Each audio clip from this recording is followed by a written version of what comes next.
जी ma'am एक quantity इसमें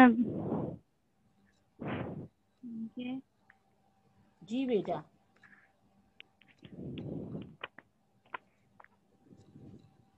अच्छा टॉपिक क्या था हमारा ये बताइए। इन्वेंट्री मैनेजमेंट इन हॉस्पिटल हम कर रहे थे ना। इन्वेंट्री जी management. Yes inventory ma'am. Management in hospital. क्या बताया मैंने, इन्वेंट्री मैनेजमेंट इन हॉस्पिटल क्या था कि हमने कहा है कि परचेज और जो है हमारे पास परचेज और जो है control on purchase as well as inventory जो हम मैनेजमेंट कर रहे होते हैं। परचेज और इन्वेंट्री मैनेजमेंट एक पैरेलल एक दूसरे के चल रही होती है, यही बताया है ना मैंने। जैसे जैसे यस मैम। इन्वेंट्री आप परचेज कर रहे होते हैं उसी तरह उसको हम मेंटेन भी कर रहे होते हैं। और एक कॉम्प्लेक्स प्रोसेस है जिसके थ्रू आप इन्वेंट्री आपको मैनेज कर रहे होते हैं और हेल्थ केयर सिस्टम में इसे प्रोवाइड कर रहे होते हैं। क्योंकि अगर एडिक्वेट इन्वेंट्री मैनेजमेंट नहीं होगी तो आप पेशेंट को सेटिस्फाई नहीं कर सकेंगे eight the time of requirement, जो है वो आप उसे नहीं प्रोवाइड कर सकेंगे। इसलिए जो है इन्वेंट्री मैनेजमेंट मस्ट होती है और वो डिपेंड कर रही होती है नंबर ऑफ फैक्टर्स पर इन्वेंट्री मैनेजमेंट, जिसमें हमने क्या बताया इसमें ड्रग। मैम जी बेटा मैम पूछिए। इसमें डिमांड और सप्लाई को बैलेंस रखेंगे तब जाके इन्वेंट्री मैनेजमेंट सही जी जी जी हो। उसके लिए हम क्या करते हैं, हमने राइट। यही बताया था ना कि हम different tracking and inventory management हम कर रहे होते हैं। ट्रैकिंग सिस्टम में हमने कहा हमारे पास जैसे एक यहाँ पे एक सर्वे मैंने बताया कि institute for safe medication practices है, इन्होंने एक सर्वे किया था। देखिए हर जितने भी फार्मेसी से रिलेटेड जितनी भी चीज़ होती हैं उस पर डिफरेंट रिसर्च हो रही होती है ना, ठीक है।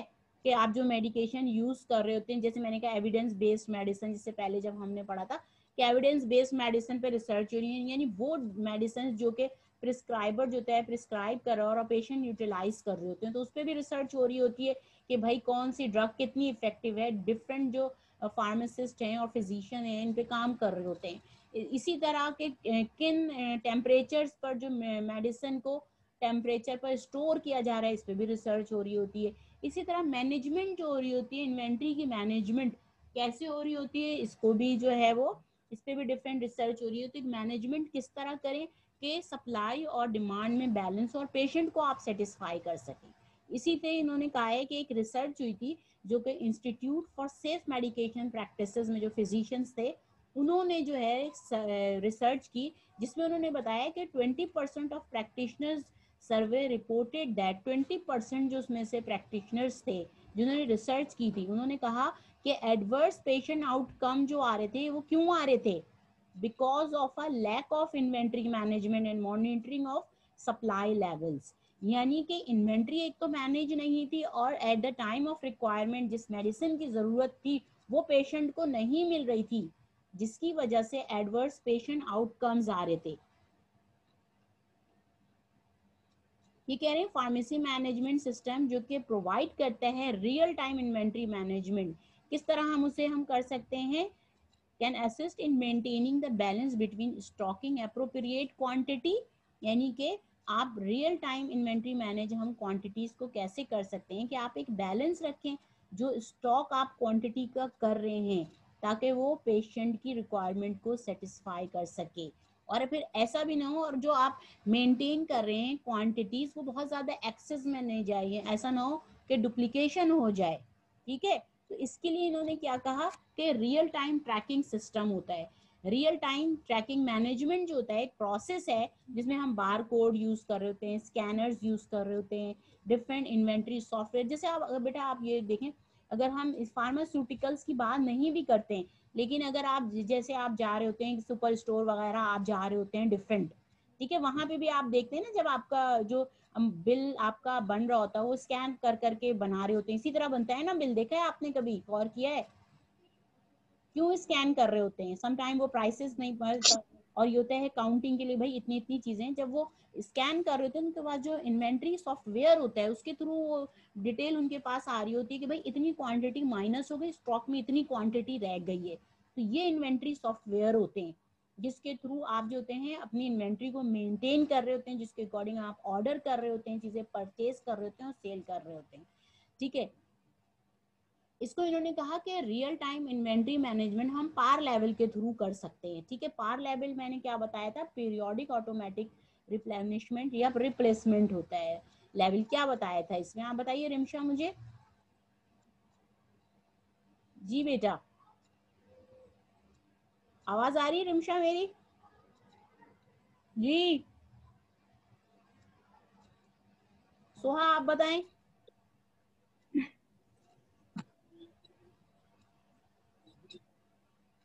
सोहा आवाज आ रही है? Yes ma'am. आप बताइए क्या था ये, हम इससे पहले भी डिस्कस कर चुके हैं बिल्कुल स्टार्ट के इसमें, जब मैंने आप लोगों को बताया था कि भाई पार लेवल क्या होता है। जी रिमशा आपको पता है? नहीं पता है? क्या हो गया बेटा, पढ़ा करो भाई, डेली बेसिस पे मैंने कहा है तुम लोगों को लेक्चर्स पढ़ा करो। प्रीवियस ईयर मैंने पार लेवल पहले भी तुम लोगों को बताया है, बिल्कुल स्टार्ट में बताया था। The minimum quantity of an item stock which will be automatically ordered in a hospital where power systems are frequently found, doctors, nurses or any other personnel who need medical supplies immediately available to perform their duties easily। यानी ये कह रहे हैं minimum quantity किसी भी drug की, किसी भी फार्मास्यूटिकल्स की, किसी भी अलाइड आइटम्स की, जो मिनिमम क्वांटिटी हम एक रखते हैं उसे हम कहते हैं उस ड्रग का पार लेवल। यानी अगर आप पैनाडोल की बात करें तो फार्मेसी में उन्होंने, हॉस्पिटल फार्मेसी में उसका एक पार लेवल, उसके सप्लाई, उसके डिमांड के अकॉर्डिंग हर ड्रग का एक पार लेवल सेट कर दिया जाता है कि इतनी क्वांटिटी रैक में मौजूद होनी चाहिए हर किसी भी वक्त पर। ठीक है, तो उसे हम कहते हैं उस ड्रग का पार लेवल, जो कि ऑटोमेटिकली रीऑर्डर होता रहता है, एक ऑटोमेटिक सिस्टम बना दिया जाता है, जैसे ही इन्वेंट्री उससे कम पर आती है उसमें दोबारा रीऑर्डर हो जाती है। In a hospital where par systems are frequently found, ये कह रहे हैं वो हॉस्पिटल्स जहां पर पार लेवल को मेंटेन किया जा रहा होता है या पार लेवल का सिस्टम यूज किया जा रहा होता है फ्रीक्वेंटली, वहां पर डॉक्टर, नर्सेज या अदर जो भी पैरामेडिकल स्टाफ है वो तमाम चीजें टाइम पे इमीडिएटली सप्लाई कर देता है जिस टाइम पे उसकी जरूरत होती है, और वो अपनी ड्यूटीज इजीली परफॉर्म कर देंगे। ठीक है, फिजिशियंस बेटा अगर प्रिस्क्राइब कर भी दे रहा और अगर इन्वेंट्री में वो चीजें मौजूद नहीं तो कैसे एडमिनिस्टर होंगी। ठीक है, तो इसलिए पार लेवल मेंटेन करना बहुत जरूरी होता है, और जिन हॉस्पिटल्स में पार लेवल का सिस्टम मौजूद होता है वहाँ तमाम जो मेडिकल स्टाफ होता है वो अपनी ड्यूटीज इजीली परफॉर्म कर देते हैं। An additional benefit of tracking system is more effective management for adding, updating and removing inventory, as well as the ability to restrict certain functions to responsible personnel. For example, ये कह रहे हैं dispensing certain types of drugs restricted to certain pharmacists। ये कह रहे हैं additional benefits जो tracking system का है, ये more effective management आप कर सकते हैं ड्रग को ऐड करने में, उसकी अपडेटिंग में या इन्वेंट्री को रिमूव करने में, या हम इसके थ्रू हम ये इसकी एक एबिलिटी ये भी होती है कि ये रिस्ट्रिक्ट कर देता है कुछ फंक्शन स्पेसिफिक लोगों के लिए, कि सर्टेन उन्होंने कहा है कि सर्टेन टाइप्स की डिस्पेंसिंग होती है कि एक्सटेम्पोरेनियस अगर डिस्पेंसिंग करनी है तो वो रिस्ट्रिक्ट करते हैं कि एक स्पेसिफिक फार्मासिस्ट के लिए कि वही करेगा, और वो चीज़ें भी वहाँ पर मेंटेन हो रही होती हैं ट्रैकिंग सिस्टम के थ्रू।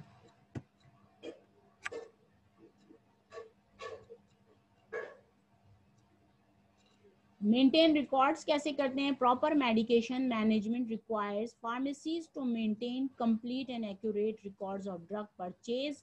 ये कह रहे हैं प्रॉपर मेडिकेशन मैनेजमेंट किस तरह हो सकती है फार्मेसीज में, to maintain complete and accurate records of drugs purchase, receive, stored, distributed, dispensed and disposed in the event of drug recalls or adverse events।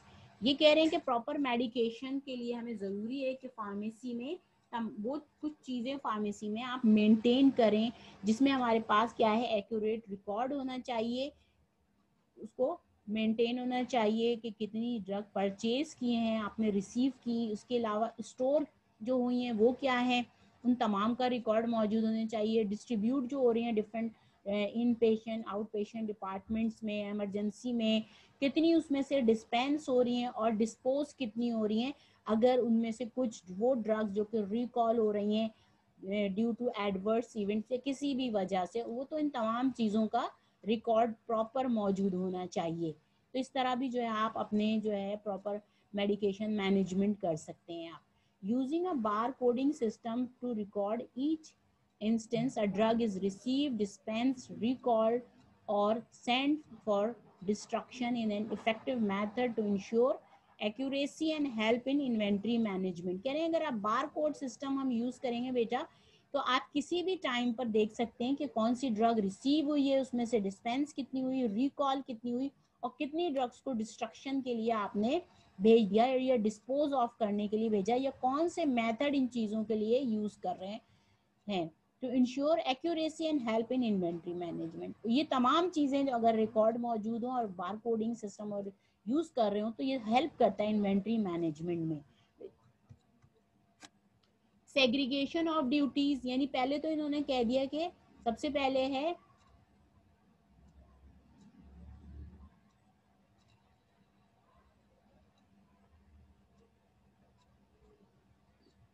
Record maintain करें तमाम चीज़ों का, उसके बाद ये कह रहे हैं ड्यूटीज़ की सेग्रीगेशन कर दें, यानी जो आपके पास जितना भी स्टाफ है फार्मेसी में, by understanding of pharmacy staffing, division of responsibilities and utilization of automatic system controls the appropriate SOD, any segregation of duties can be maintained and the risk of theft or loss can be reduced। अगर आपने जो pharmacy के area के हिसाब से कि वहाँ पे कौन कौन सी प्रिपरेशन हो रही है, क्या क्या काम हो रहे हैं, वहाँ पे डिस्पेंसिंग कितनी हो रही है, स्टोरेज कितनी, इसके हिसाब से अगर हमने स्टाफ को अपॉइंट किया हुआ है और उनकी रिस्पॉन्सिबिलिटीज़ के हिसाब से उनको सेग्रीगेट कर दिया गया है, तो इस तरह आप जो है इन्वेंट्री को मेंटेन कर सकते हैं और इन्वेंट्री का लॉस को भी कम कर सकते हैं। कि अगर वहाँ पर ये है कि ऐसा ना हो कि उसमें से कुछ अमाउंट जो है वो ड्रग का या जो फार्मास्यूटिकल्स हैं या जितने भी अलाइड आइटम्स हैं उनमें अगर चांसेस हैं लॉस के या फिर वहाँ से चोरी हो जाने के, ये रिस्क भी आप मिनिमाइज कर सकते हैं अगर आप सेग्रीगेशन ऑफ ड्यूटीज़ कर दें। डिफरेंट फार्मासिस्ट या डिफरेंट जो पैरामेडिकल स्टाफ उनके साथ वहाँ पे काम कर रहे हैं उनकी ड्यूटीज़ को सेग्रीगेट कर दें, तो वो रिस्पॉन्सिबल हो जाते हैं अपनी ड्यूटीज़ के लिए। स्टॉक रिव्यू कर सकते हैं। नेक्स्ट पॉइंट जो हमारे पास आ रहा है वो स्टॉक रिव्यू है। Drugs placed into inventory should regularly be reviewed for expiration dates to ensure they are not outdated. अगर स्टॉक, ये कह रहे हैं ड्रग्स प्लेस इनटू इन्वेंट्री, जो ड्रग इन्वेंट्री में मेंटेन हो रही हैं जो रख रहे हैं उनका रेगुलरली रिव्यू करते रहें, तो इस तरह आउटडेटेड ड्रग्स या एक्सपायरी डेट्स को आप देख सकते हैं और उसके एक्सपायर होने से पहले वो यूटिलाइज हो जाती हैं। Additionally pharmacy should perform daily physical reviews of expiration dates for drugs and obtain reports to identify expiry dates and pull them. ये कह रहे हैं अगर फार्मेसी जो है शुड परफॉर्म डेली, अगर फिजिकल रिव्यू भी करता रहे फार्मेसी उन तमाम ड्रग्स की और तमाम चीज़ों की, तमाम फार्मास्यूटिकल्स की जो कि स्टोर हो रही हैं वहाँ पर, तो इस तरह एक्सपायर्ड जो ड्रग्स एक्सपायर होने से बच जाती हैं उनका यूटिलाइज हो सकता है। And obtain reports to identify expiry dates and pull them. और इस तरह जो जिनकी एक्सपायरी करीब आ रही होती है वो उसे डिस्पेंस कर रहे होते हैं from automated dispensing cabinets throughout the hospital। यानी अगर प्रॉपर स्टॉक का रिव्यू करते रहें तो मेडिसिन को एक्सपायर होने से आप बचा सकते हैं और वो मेडिसिन जो होती हैं वो ऑटोमेटिक डिस्पेंसिंग सिस्टम के थ्रू डिस्पेंस होती रहती हैं। Physical security, a pharmacy location as well as the location of drugs in houses should be restricted through physical access control। यानी ये कह रहे हैं कि एक मैनेजमेंट का सिस्टम ये भी है कि आप फिजिकल सिक्योरिटी, यानी फार्मेसी की लोकेशन ऐसी हो कि जहाँ पे ड्रग की इन हाउस प्रिपरेशन हो रही है वो रिस्ट्रिक्टेड होनी चाहिए। जहाँ पर आप उसे मेडिसिन को आप इन हाउस प्रिपरेशन कर रहे हैं या स्टोर कर रहे हैं या डिस्पेंस कर रहे हैं वहाँ पर वो रिस्ट्रिक्ट एरिया होना चाहिए। नॉन लाइसेंस इंडिविजुअल्स और non employees such as volunteers और student should only be allowed under the guidance and supervision of an authorized individual। यानी अनऑथोराइज इंडिविजुअल्स नहीं जा सकते ऐसे एरिया, उस एरिया में आप रिस्ट्रिक्ट कर दें। और इसके अलावा अगर नॉन लाइसेंस इंडिविजुअल्स अगर वहाँ जाना चाहते हैं, जैसे अगर वहाँ के एम्प्लॉयज़ नहीं है या वॉलंटियर्स वहाँ पर हों, जैसे स्टूडेंट्स वगैरह हैं, वो वहाँ पर जो है सर्वे के लिए या किसी भी पॉइंट से वो इंडस्ट्री में या आपके जो हॉस्पिटल जो चल रहा है उस हॉस्पिटल में जो हॉस्पिटल फार्मेसी का सर्वे करना चाह रहे हैं, वहाँ पे जाना चाह रहे हैं, तो वहाँ पे जो लाइसेंस पर्सन है जो या जो अथोराइज इंडिविजुअल है उनकी गाइडेंस और उनके सुपरविजन में उनको भेजें वहाँ पर। Cameras and alarm system should exist in order to monitor access in and out of pharmacy on a continual basis. इसके अलावा रिस्ट्रिक्शन आप नॉन रिस्ट्रिक्टेड एरिया के साथ साथ अगर उन एरियाज में कैमरा या अलार्म सिस्टम वहाँ पर फिक्स कर दिया जाए तो इससे भी आप मॉनिटर कर सकते हैं कि कोई भी शख्स जो है इंडिविजुअल कब गया है, कब फार्मेसी से बाहर आया है, और इस तरह कंटिन्यूसली जो है आप उसकी मॉनिटरिंग कर सकते हैं हॉस्पिटल फार्मेसी में इन्वेंट्री की। परपीचुअल और पीरियोडिक इन्वेंट्री सिस्टम क्या है ये? परपीचुअल और periodic. परपीचुअल inventory system is different from periodic inventory system. ये कह रहे हैं परपीचुअल इन्वेंट्री सिस्टम जो है वो पीरियोडिक इन्वेंट्री सिस्टम से डिफरेंट होता है। क्या है ये? A method in which a company maintains a record of its inventory continuously with updates made automatically whenever a product is received or sold. ये कह रहे हैं कि वो मेथड जिसमें कंपनी जो होती है वो मेंटेन रखती है record of its inventory continuously. एक तो वो इन्वेंट्री का कंटिन्यूसली उसका रिकॉर्ड रखती है विद अपडेट्स मेड ऑटोमेटिकली। इसके अलावा उसे अपडेट भी रखे जब भी इस प्रोडक्ट को आप रिसीव कर रहे हैं या उसे सेल कर रहे हैं। तो एक प्रॉपर यानी एक तो होता है कि पीरियोडिक इन्वेंट्री सिस्टम, इन्होंने कहा इसका परपीचुअल ये कह रहे हैं कि जिसमें कंटिन्यूसली यानी रेगुलरली जितनी भी मेडिसिन आपके रिसीव कर रहे हैं आप हॉस्पिटल फार्मेसी में या उसमें जितनी भी सेल हो रही है, तो अगर आप उसको जो है मेंटेन रखेंगे रेगुलरली तो इसे हम कहते हैं परपीचुअल, और इस तरह आप अपनी इन्वेंट्री को मेंटेन रख सकते हैं। In periodic inventory system occasionally physical count to measure the level of inventory and cost of goods sold. In many small hospital pharmacies, the pharmacists maintain inventory like perpetual inventory system. अच्छा, product के इसके अलावा ये कह रहे हैं कि एक तो आपने रेगुलर या कंटिन्यूस आपने एक सिस्टम बना लिया जिसके अकॉर्डिंग जितनी भी इन्वेंट्री आप रिसीव कर रहे हैं हॉस्पिटल फार्मेसी में, जितनी वहाँ से सेल हो रही है बेटा, उन सब का रिकॉर्ड रख रहे होते हैं रेगुलर बेसिस पर, तो इसे परपीचुअल इन्वेंट्री मेंटेनेंस कहते हैं। अच्छा, पीरियोडिक इन्वेंट्री सिस्टम क्या होता है कि जिसमें उन्होंने एक टाइम पीरियड बना लिया होता है कि मंथली है या क्वार्टरली है या बाई एनुअली वो विजिट करेंगे और उसका रिकॉर्ड देखेंगे कि कितनी इन्वेंट्री जो है वो आपने रिसीव की है, उसमें से कितनी सेल कर ली है, तो इसे हम कहते हैं पीरियोडिक इन्वेंट्री सिस्टम। और मैनी स्मॉल हॉस्पिटल्स जो हॉस्पिटल फार्मेसीज हैं वो परपीचुअल इन्वेंट्री सिस्टम को अडॉप्ट करते हैं जिसके अकॉर्डिंग वो रेगुलर बेसिस पर विजिट कर रहे होते हैं हॉस्पिटल फार्मेसी का इन्वेंट्री को देख रहे होते हैं कि कितनी रिसीव की है आपने और कितनी जो है वो उसमें से सेल हो गई है।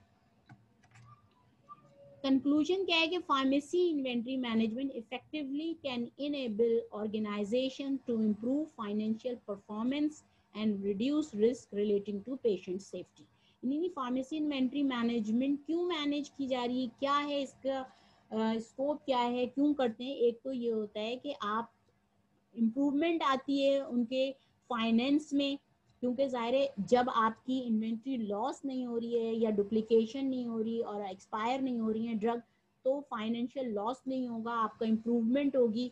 और इसके अलावा पेशेंट सेफ्टी को भी आप इम्प्रूव कर रहे होते हैं, पेशेंट को जो रिस्क होता है उसको रिड्यूस कर रहे होते हैं, जो उनके हैजर्डस आउटकम्स होते हैं इसको आप रिड्यूस कर रहे हो, क्योंकि eight the time of requirement जो है वो आप मेडिसिन डिलीवर कर रहे होते हैं। यहाँ पर जो बेटा आज का हमारा लेक्चर वाइंड अप हो गया है। जी रमशा, क्या बताइए मुझे क्या समझ में आया है? रिमशा, क्या हुआ बेटा? आवाज नहीं आ रही मुझे आपकी। रिमशा, आवाज आ रही है मेरी? जी हेलो। जी यस मैम। हाँ बताइए, अब थोड़ा सा आप बताएं, आप दोनों मुझे बताएं क्या समझ में आया।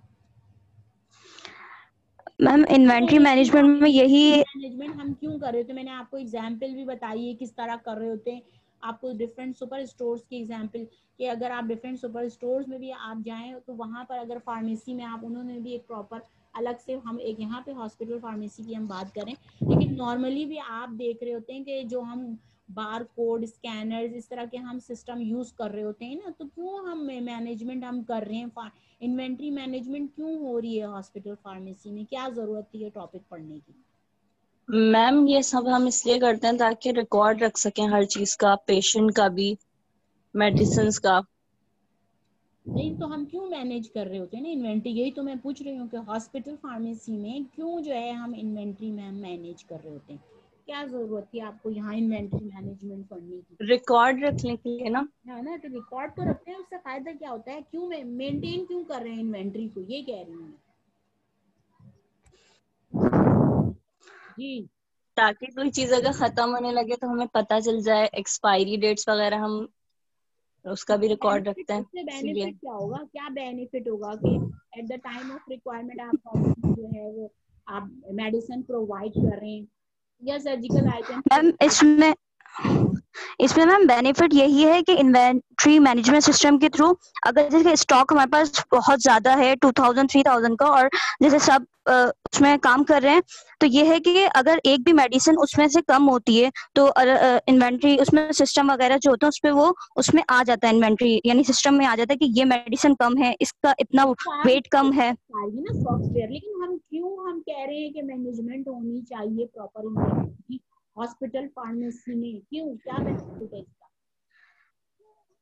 ताकि मैम जो स्टॉक जैसे कि एक्सपायरी डेट जिनकी एंड होने वाली होती है वो स्टॉक हमें सिस्टम बता दे, ताकि वो हम सप्लाई पहले करें, ठीक फिर है, जो बाद में स्टॉक। आप बताएं सोहा, आप बताइए, मुझे आवाज आ रही है मेरी? जी सोहा।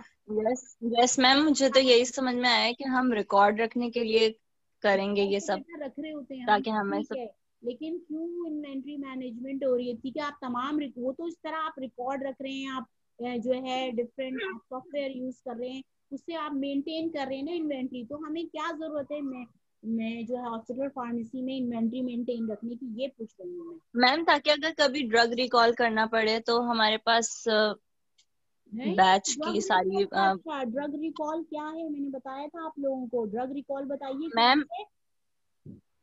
जैसे अगर किसी ड्रग के अंदर कोई हमें चीज पता चलती है कि ये खराब है, इसकी वजह से लोगों की जान को खतरा हो गया या जी, कुछ तो ऐसा वो हो गया है, मार्केट से तो रिकॉल अगर हम करते ये, हैं बेटा, वो तो मार्केट से तो रिकॉल मैम वो करते बैच नंबर से हैं, हम उसको मार्केट में रिकॉल करेंगे। वो तो आप रिकॉल कर लेंगे, ठीक है, वो रिकॉल तो इसलिए होती है कि उसके कोई हैजर्डस इफेक्ट्स आ रहे हैं, पोस्ट सर्विलेंस प्रोग्राम में जब वो मैक्सिमम पॉपुलेशन पे यूज हुई, तो फिर वो रिकॉल जो है कर लेती है फार्मा जो होती है वो खुद, ठीक है।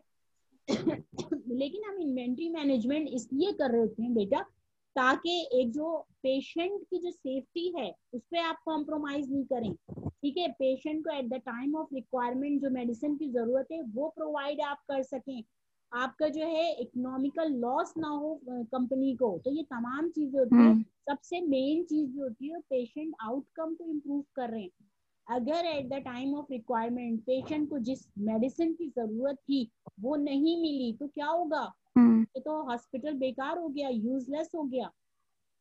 मेन जो होता है हमारा कंसर्न होता है वो पेशेंट को सेटिस्फाई करना होता है ना बेटा, कब होगा पेशेंट सेटिस्फाई, जब आपके पास इम्यूनिटी मौजूद होगी और at the time of requirement जिस मेडिसिन की भी जरूरत है वो आप उसे टाइम पे प्रोवाइड कर रहे हो, तो आप अपने हॉस्पिटल, एक तो हॉस्पिटल के अपनी रेपो इम्प्रूव कर रहे हैं, पेशेंट को सेटिस्फाई कर रहे हैं, इसके अलावा फार्मासिस्ट की रेपो इम्प्रूव हो रही है, ठीक है, और इसके अलावा जो हॉस्पिटल है उसको इकोनॉमिक लॉस नहीं हो रहा।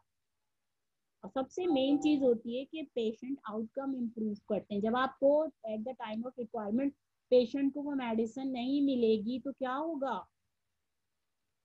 तो इन्वेंट्री मैनेजमेंट का जो मेन होता है कि पेशेंट सेफ्टी ही आप देख रहे होते हैं, आपका मेन कंसर्न पेशेंट सेफ्टी होता है, इसीलिए हम इन्वेंट्री को मैनेज कर रहे होते हैं हॉस्पिटल में, ठीक है, इसीलिए ये आपने ये पढ़ा है कि अगर कभी आपको हॉस्पिटल में जाना हुआ हो और आपको ऐसा हॉस्पिटल फार्मासिस्ट के वहां पर जॉब मिलती है तो वहां पर आपको पता होना चाहिए जो हम इन्वेंट्री किस तरह मैनेज करेंगे, कौन कौन से सिस्टम है, किस तरह ड्रग का पार लेवल हम सेट कर रहे होते हैं, क्यों ड्रग का पार लेवल हम सेट कर रहे होते हैं, क्यों इन्वेंट्री मैनेजमेंट जरूरी होती है। ठीक है, तो सबसे मेन कंसर्न जो होता है वो हमारा पेशेंट सेफ्टी होता है।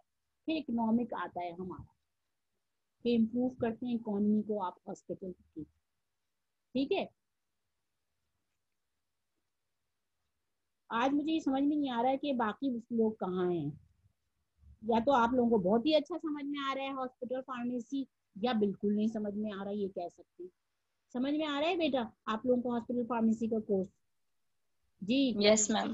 समझ में आ यस मैम। और वो कैसा हुआ आप लोगों का क्विज, दोनों का आपका कैसा हुआ क्विज? अच्छा हुआ है?